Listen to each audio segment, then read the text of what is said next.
If you're a guitarist over 40, well, for me, over 50 and pushing 60, you know that we need all the help that we can get to simplify things, but to still keep things sounding great and maybe even make them sound better. Well, today I'm going to show you 3 simple shapes to do just that. And the bonus, they're really easy to play, so they're great for stiff fingers as well as easy to remember. And you know what? This works for people under 40 too. You know, I have a guitar teacher friend who really gets down on students for running through scales each day. And he does have a point. He says it's like saying your ABCs over and over each day. We wouldn't do that, right?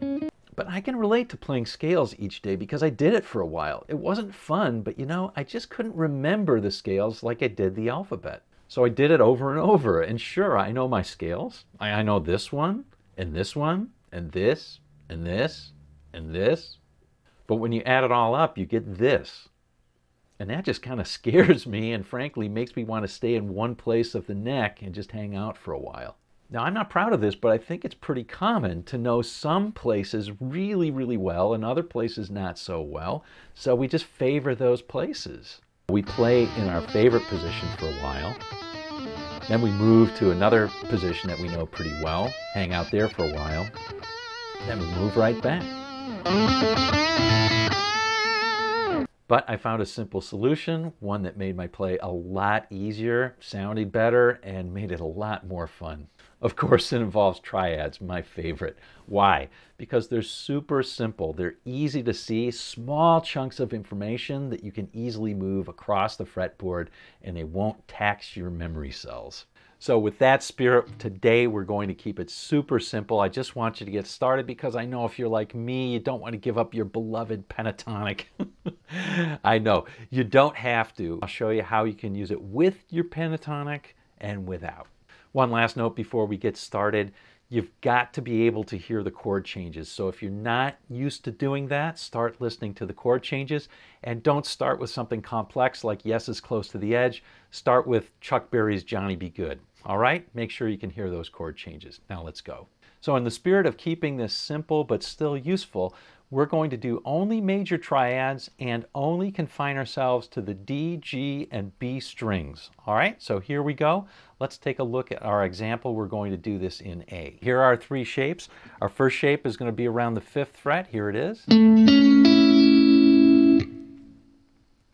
We've got our root on the D string in A. We've got our 3rd on the G string, a C sharp, and we've got our 5th on the B string, an E. So that's our first shape. Let's go to our second shape. In this case, we've got our root on the B string, our 3rd on the D string, and our 5th on the G string. Let's go to our third shape.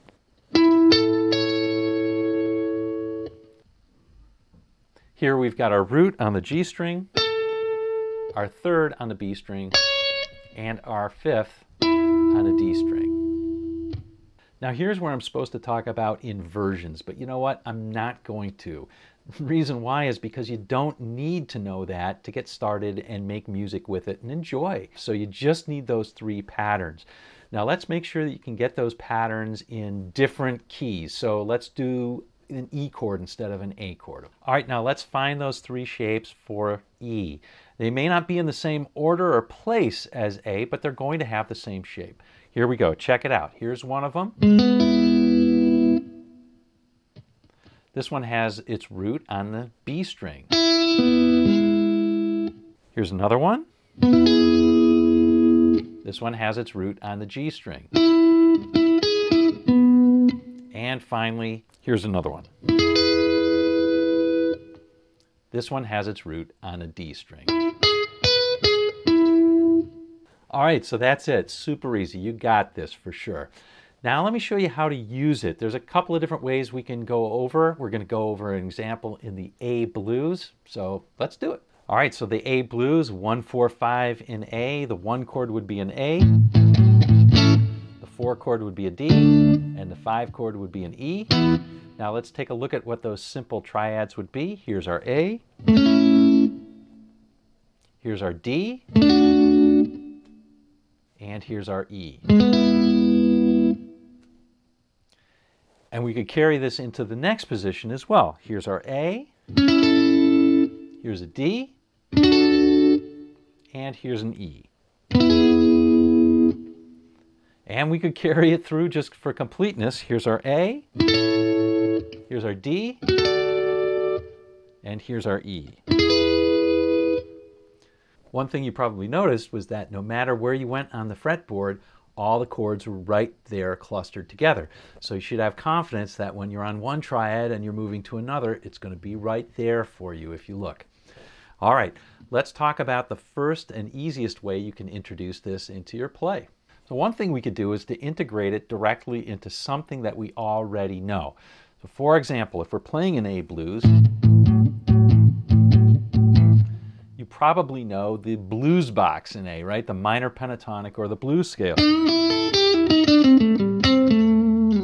And we can integrate these chords into that as targets for where to land our lines, where to end our lines. So for example, over A, we could use that A as a target like so. Right? Or when we get to the D chord, we could use this triad as a target like something like that, where we're using that target chord. So another thing that's a little more difficult, all right, maybe a lot more difficult, but not so hard to get started, is to just play the blues using these chord shapes, but then to find little things around those chord shapes that make them more musical or more interesting for you. Let me show you what I'm talking about.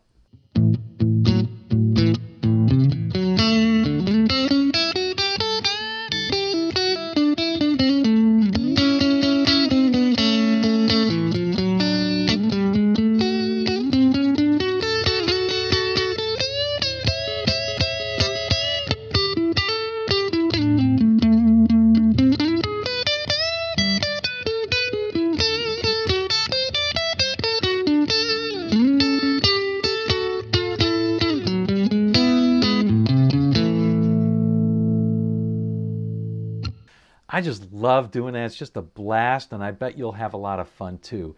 Now, if you really want to get to do that second part and want to get better at it, click on this video, because in that video I show you lots of ideas for how to develop your ideas to be able to move around with chords. It's really a blast and super easy once you get the hang of it. So check out that video, and we'll see you on down the road.